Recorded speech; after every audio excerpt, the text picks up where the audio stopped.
भगवान बुद्ध से तो आप अच्छी तरह से परिचित होंगे। आज मैं उनका और एक गरीब आदमी का किस्सा सुनाने जा रहा हूं, जिससे आपको एक बहुत बड़ी सीख मिलेगी। एक बार गौतम बुद्ध एक गांव में किसी धर्म सभा को संबोधित कर रहे थे।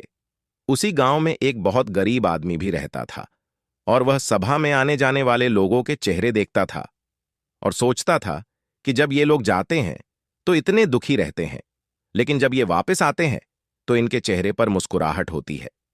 वह गरीब आदमी वही सड्डी डीडी अच्छक के किनारे रहता था और उस गरीब ने सोचा कि भगवान बुद्ध सबकी मुसीबतों का हल निकाल देते हैं, तो क्यों ना मैं भी अपनी बात उनके सामने रखूं।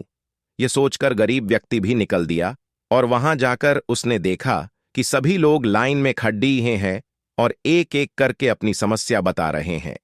भगवान बुद्ध उनकी समस्या का समाधान हंसते हंसते कर रहे हैं। अब उस गरीब व्यक्ति की बारी आई और उसने महात्मा बुद्ध से कहा, भगवान, इस गांव में लगभग सभी खुश हैं, सबके पास पर्याप्त धन है, सुख है, फिर मैं ही क्यों गरीब हूं?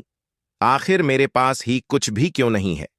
इस पर भगवान बुद्ध ने मुस्कुराते हुए कहा, तुम गरीब इसलिए हो क्योंकि तुम किसी को कुछ देते नहीं हो।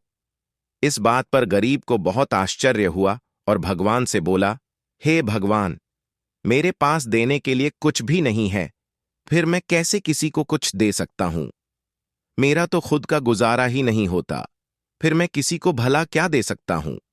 भगवान बुद्ध ने कहा, तुम बहुत अज्ञानी हो, तुम्हारे पास देने के लिए बहुत कुछ है जिसे तुम पहचान नहीं पा रहे।